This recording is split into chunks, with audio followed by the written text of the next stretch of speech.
Hey, it's time here. We're gonna drop a video on RNG, variance, and luck as it exists in card games. Been working on this video for a little while and recently hit a pretty bad down streak here in my daily play. Had an 0 and 10 day yesterday and ended up in Midnight Shadow, which I haven't been down here. I think it's rank 8 in a long time. So wanted to just talk about variance in the game, luck as it exists in different cultures. And we're going to simulate some variance in the game and go through our decks and take a look at some of the different cards in our decks and how we can better improve variance in RNG. Really quick, let's cover some terminology. You've already heard me talk about RNG and variance, but just to define them, RNG will stand for a random number generator. And in programming, this is just a tool we use to randomly generate numbers. Say we need to shuffle a deck or create some random event within the game, we'll use a random number generator to do that. More commonly, when you hear people say they had bad RNG, they're talking about just some random events in the game going against them. And then when it comes to variance, this is a mathematical term. It's really a measure of dispersion in a set of numbers, in our case, the length and frequency of win-loss streaks. So say over 1,000 games, how often are we going to hit a loss streak and how long is that loss streak going to last for? Okay. And then lastly, we have luck, fortune, fate. These terms we use interchangeably based on your cultural background. They could mean different things to you. You may have your own beliefs when it comes to these concepts, but we're going to cover a few different cultures here and just talk about how luck, fortune, and fate exist around the world. What I remember growing up as a kid, the four-leaf clover.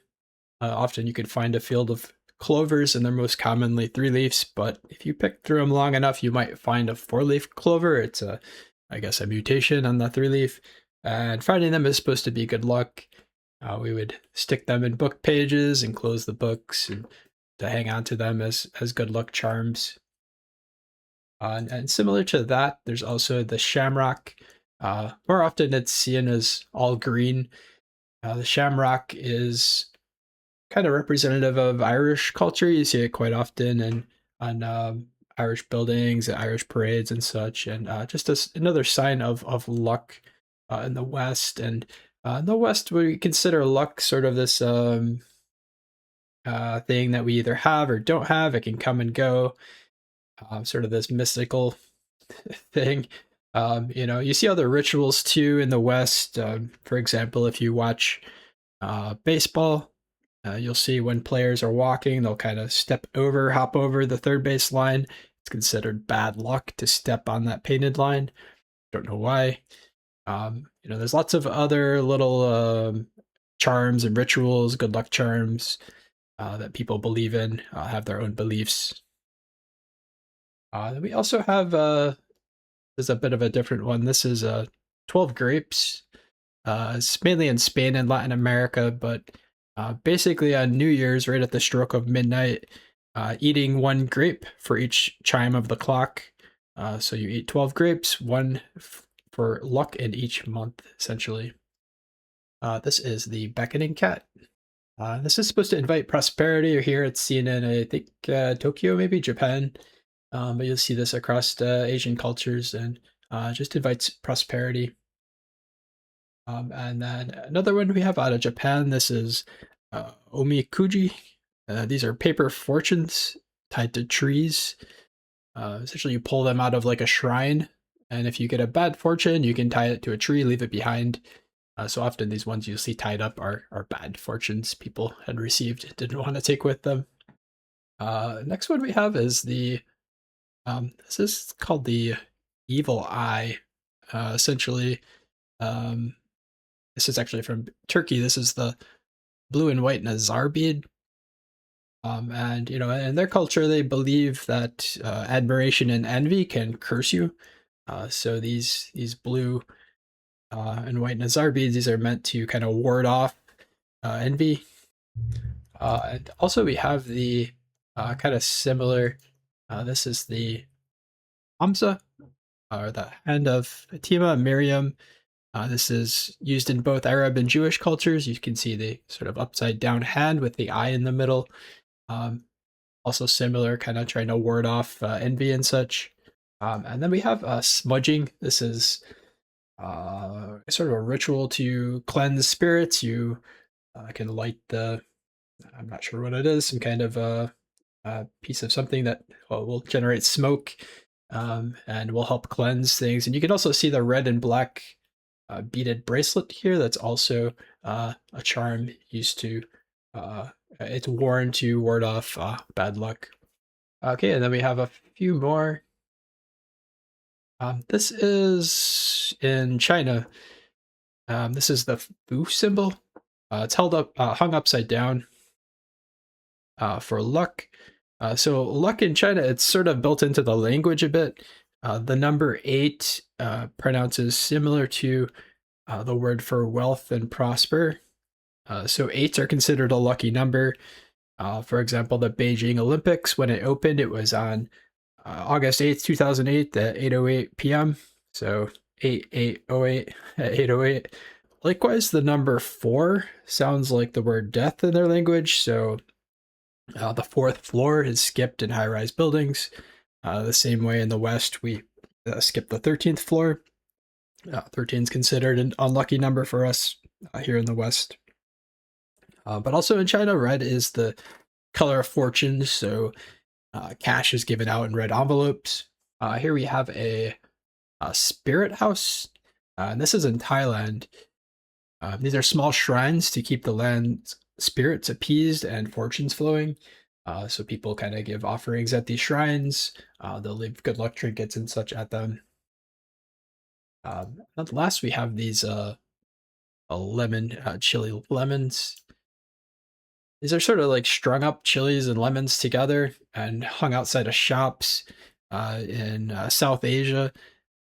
These are meant to absorb ill fortune. And in places like India, things are pretty astrological. Fate is often considered. Things like weddings, business openings, marriages. They use astrologers and birth charts to organize these.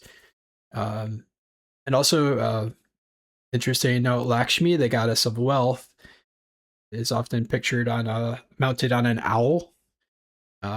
Which in other cultures, the owl is the opposite. It's an omen of death.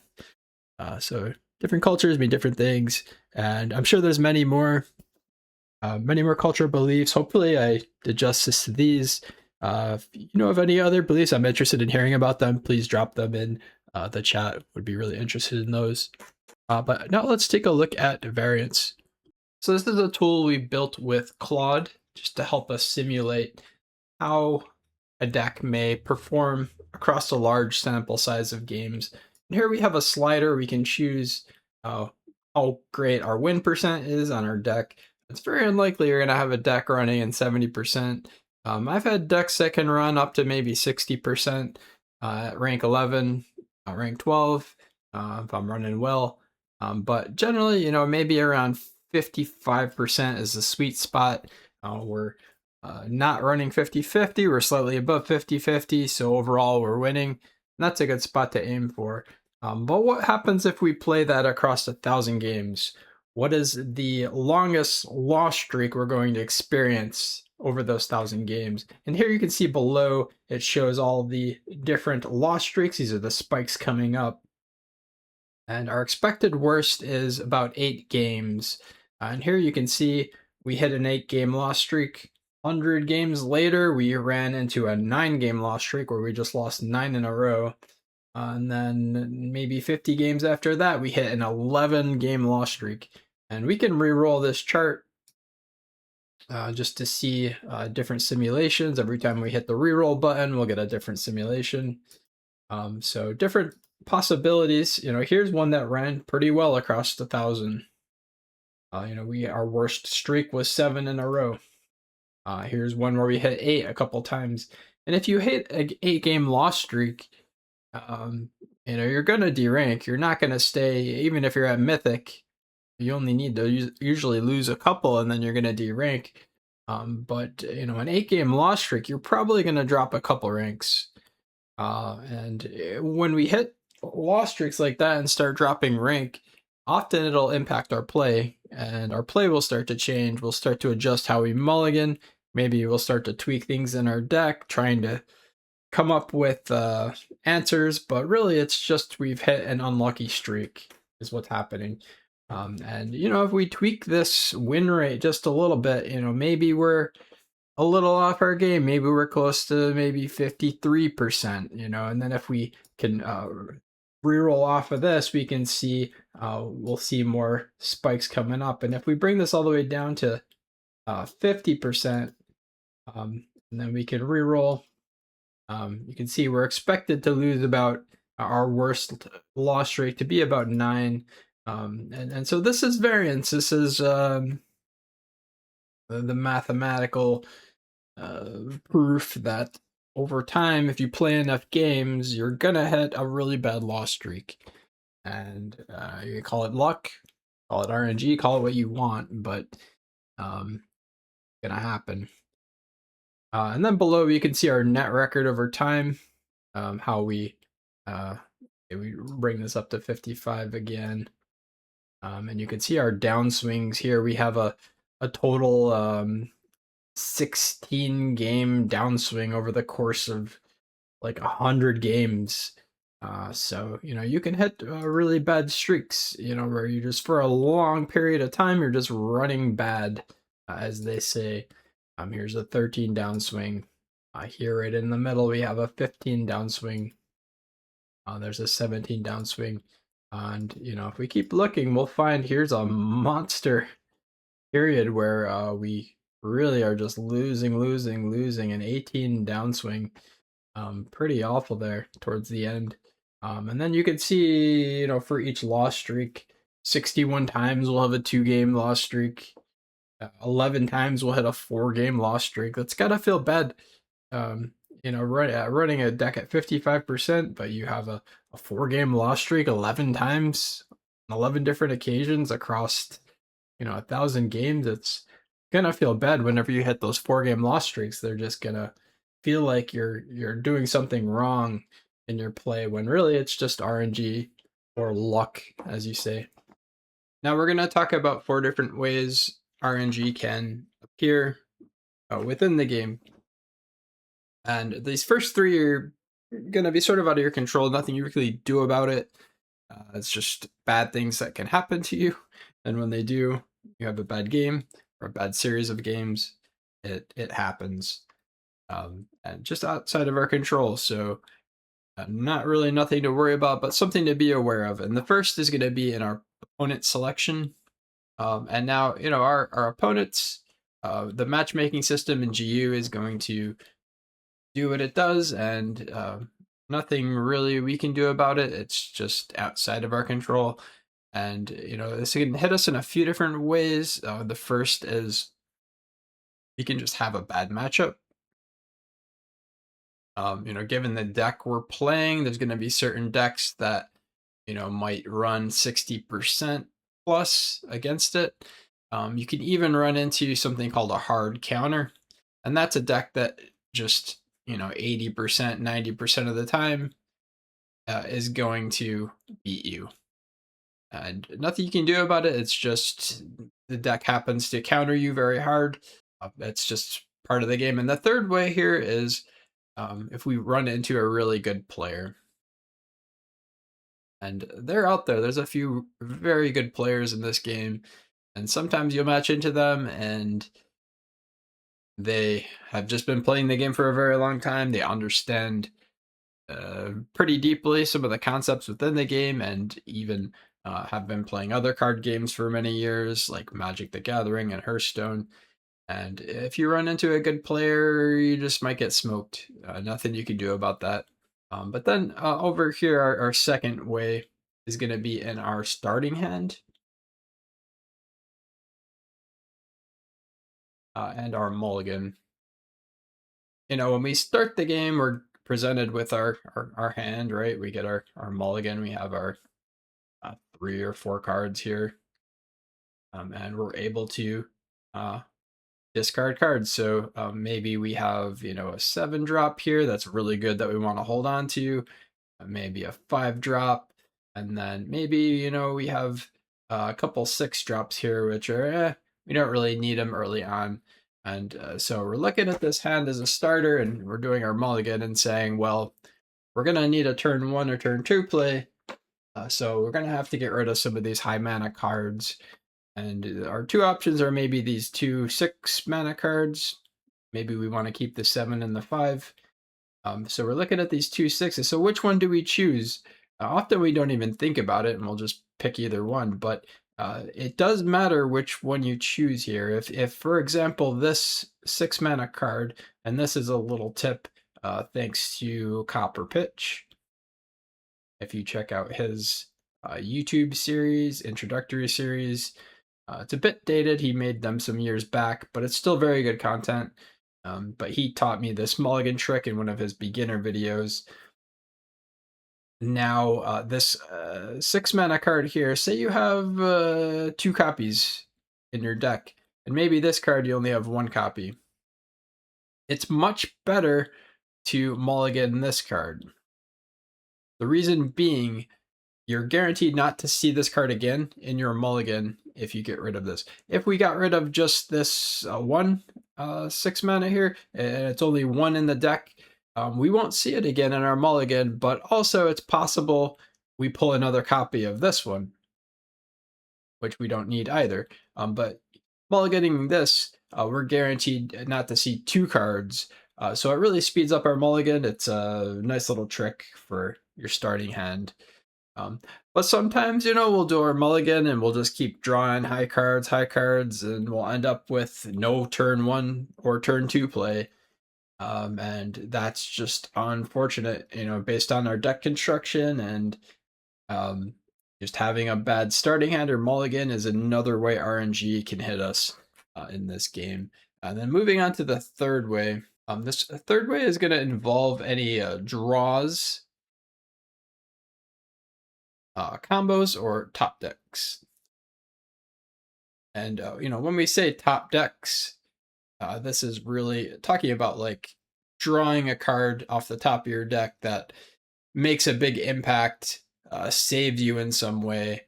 And you know, when we say our opponent is top decking, it just means they're drawing a lot of answers to our board state. But when it comes to draws, you know, when we're drawing, we have the shuffle engine, which the GU shuffle engine just does what it does. It shuffles our decks for us.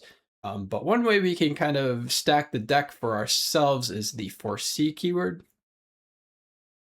And you may say foresee 2, 3, 4, even 5. And what that's going to do, it's going to give you, show you basically the cards that are on the top of your deck. Say we did a foresee 3, we would see those 3 cards, and then we can choose, maybe we don't need this card, and we don't need this card, but this is a very nice card we want to keep.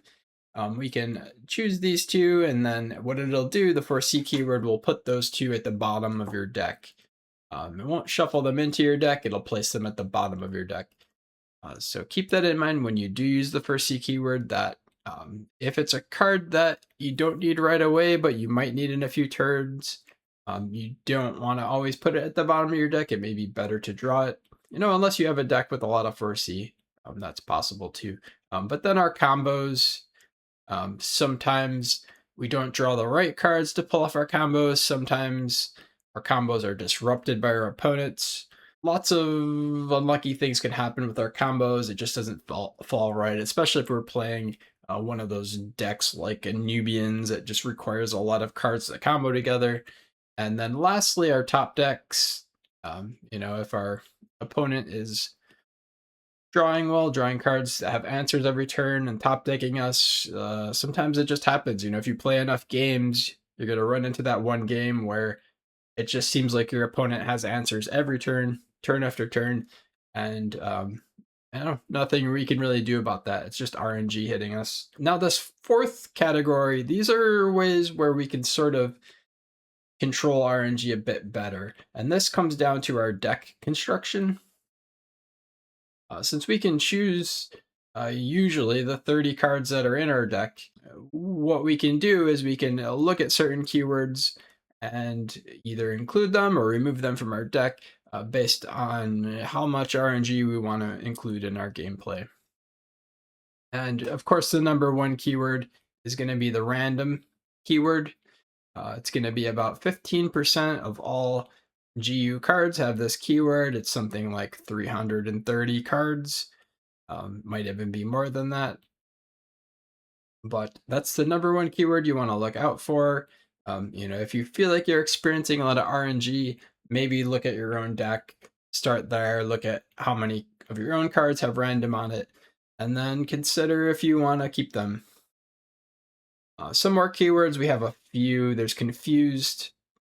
This gives a 50-50 chance of attacking the correct creature. If it is confused, if it gets confused, it'll attack a random creature or maybe even your opponent's face. The next one is overkill. We have cards with overkill. This works a lot like in Magic the Gathering. Trample, I think, is the keyword. If we can kill a creature, do enough damage to it, any additional damage will trickle over and just kind of randomly hit different creatures and opponents. So that's another RNG. The fourth, we mentioned the first C keyword. This is actually a way to sort of reduce your draw RNG at the cost of potentially putting cards at the bottom of your deck. The fifth is going to be Delve. And with Delve, often we're given 3 options. And the Delve pools vary based on the card. The card pool, sometimes it's a small pool, other times like card like Jason, Medea's Muse is going to have a huge pool of all legendary creatures. So we choose one of those 3 options, and sometimes we'll have a good option there, other times we won't have what we need. And then much like Delve, we have Blessed. Again, we're going to get 3 options, usually pretty good options, and we can choose one of those. And then lastly, we have this Tempt Fate. And with Tempt Fate, we're given 2 options. We have our guaranteed option here. And then this is a little more risky, this option. If we choose the second option, it's a 50% chance of getting both or neither. So you can either go with the guaranteed or take a risk here, 50-50, and if you fail, you'll get neither. If you succeed, you get both. So that's another way we can add RNG to our decks.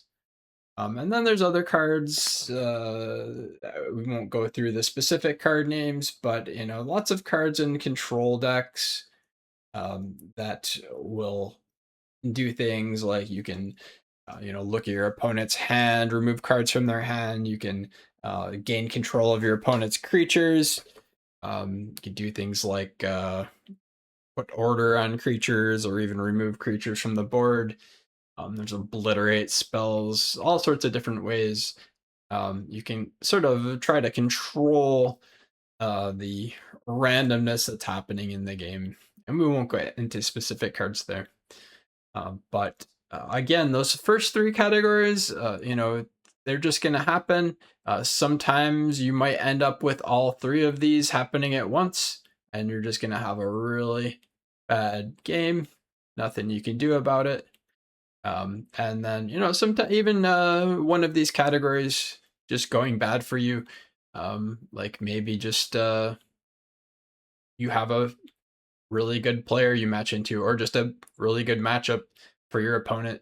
And maybe you have an excellent starting hand in Mulligan, and your draws and combos and top decks are all going well, but you're just in a hard counter, and there's nothing you can do about that.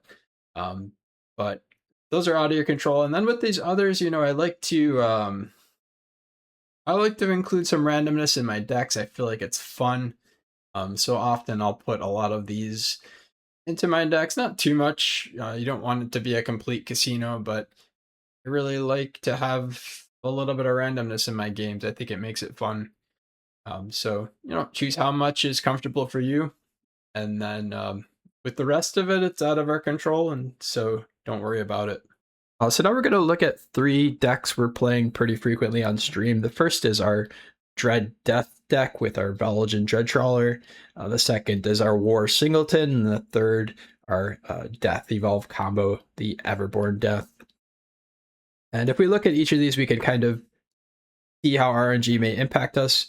Really, the whole premise of this Valigen deck is to insert Dread into our opponent's deck, and Dread, when your opponent draws it, is going to essentially take 2 health from them, steals 2 health from them, so they lose 2, you gain 2. And really the whole premise of the deck is to stuff a lot of Dread into their deck, but your opponent's not necessarily going to draw that Dread. It could be all stuffed at the bottom of their deck, and potentially they may not draw it. So there's a lot of RNG built into the deck by default. But again, if we look at some of the other cards individually in the deck, let's see if we scroll through these. Yeah, otherwise, I mean, there's not too much RNG in the deck besides that. We have our Dangerous Ritual, which can be a little tricky to play sometimes if we're low on health. We could be taking that 4 damage and drawing a card, and we may or may not draw something that helps us. So a little bit of RNG with that. But I would say mostly all the cards are pretty straightforward with what they do in this deck. Just the big caveat being, our opponent may or may not draw the Dread when we need them to. Now let's look at our Singleton deck, and this deck's going to have a lot more RNG in it per card when you look at it. Certainly cards like Jason, Medea's Muse, you're going to delve a legendary 3 times, and sometimes you may delve great cards into your opponent's deck, other times not so much. And then, those are getting shuffled into your deck. So even if you do draw great cards, maybe you don't draw them, and vice versa. Maybe you delve some really poor legendaries, and then you end up drawing them, and it just kind of reduces your overall deck's effectiveness. So Jason's a card with a lot of RNG tied to it. If we look at some of these other cards here, Odie and Glyn, another example of a card that if you don't pull that Dragon and Viking, if you don't have them both in hand, which happens pretty frequently, you'll have one or the other, but not both. You can end up holding the card too long, waiting for that nice roar play. So it's another card RNG can hit it pretty bad. The Glyn Lord of the Sky, I don't experience RNG with because I only have 2 other dragons in the deck. Potentially, maybe we delve something with a Jason that's a dragon, and then potentially we could pull it with this. But the deck is designed so that Glyn draws exactly the 2 dragons that we need in this deck. Paris, Prince of Troy, this is going to randomly shuffle the 2 highest mana cost cards from your opponent's hand into their deck. Then they draw cards, so a lot of possibilities there. I mean, maybe they have good stuff in their hand and they have to discard. Maybe they draw a monster, so there's a lot of RNG built into that card. The Rios, when it destroys a creature, it'll give its strength and health to a random Olympian in your hand. So, you might want it to go onto an Olympian like Paris or maybe Aeneas, but maybe it goes on to like a Herdicus and you didn't really want that. So some RNG there. Kaya, Conduit of the Gods, is another one that it's just going to spit damage randomly out against your opponent's board. So a lot of RNG there, especially if your opponent has a wide board. Nemris, the Unstable, this is a huge RNG card. It's going to transform each enemy creature into a random creature with the same mana cost. So we often use this to disrupt tribe decks, things like Anubians.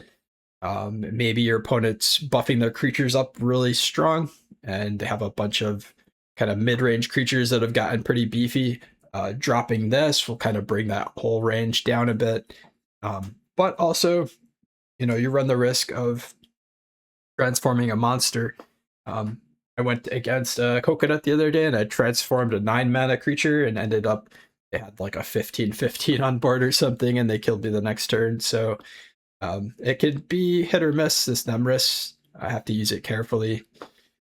The Hector Prince of Troy, I mean, this depends on getting all of these keywords into your void, and maybe you just don't draw those cards, don't get them in your void, or maybe your opponent uses Void Hate against you, and then it's just a less effective card. The Signy, that's another huge RNG card. When you play it, your opponent will summon the random highest mana cost creature from their hand. So maybe they have a Scrappy in hand and you get a great play off of it. Maybe they have just low mana creatures and you kind of whiff with the Signy.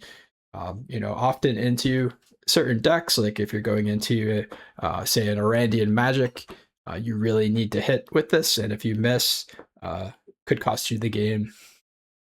And then, the One Who Remembers, great finality combo. Takes quite a bit of mana to pull off. You need a lot of things to go right to get this combo. It's a kind of a fun one to pull off, but it does take a lot of turns, a lot of mana to get that to go. So quite a bit of RNG in the Singleton War deck. And then let's look at one last deck here. This is the Death Evolve combo, the Everborn Death deck. And I would say there's probably a good amount of RNG in this. Certainly the Untold Greeds, you're going to draw 2 cards randomly. Maybe they're good, maybe not. The From Below has a mill effect on it. Pull the top card of your opponent's deck to their void. The Reprocessor also does the same. So maybe you mill something great, maybe not. A bit of RNG there. The Septrophic Ghoul has a lot of RNG to it. If you dial it in well on your opponent's board, say they have a couple creatures out, both with 1 health, it's easy to combo it. Otherwise, maybe you're kind of susceptible to the RNG. What gets hit, what doesn't, it's random. So there's that. Brood Nurse Mother, again, it's going to draw random, destroy 2 random Sporophytes, and it's going to draw randomly Everborns from your deck. So maybe you get good pulls, maybe not. The Dissolving Horror, this is a lot like a Cutthroat Insight. Kind of tricky when you play it. If you are able to get something really good from your opponent's hand, or maybe you miss. Very similar to Cutthroat Insight, sometimes you get a great pull, other times it's a bit of a whiff. The Evolve Upward, this is gonna present you with, for each Everborn, you're allowed to delve an Everborn.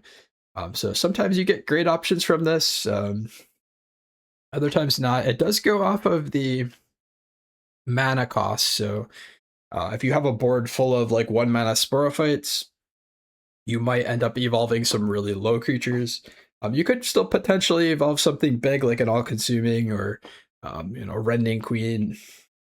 But generally you want to play this if you have kind of some mid-range out, like maybe a Horde Matron or some Entangling Hordes. Those make for really good Evolve Upwards because you often get those higher cost Everborns out.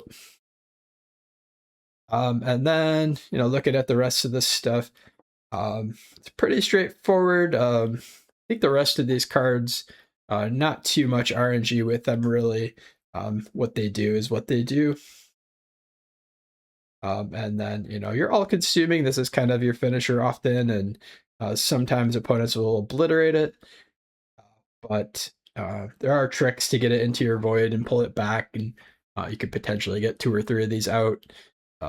But not too much RNG with, well, I guess there would be a lot of RNG with this card, right? Because you're milling 2 at a time, so sometimes you only get this out for 1 turn before it's obliterated. So, those two Sporophytes that, or rather the 2 cards that get milled are very important, which 2 get milled. But that's it for this deck. I'd say that's a good amount of RNG in this deck as well.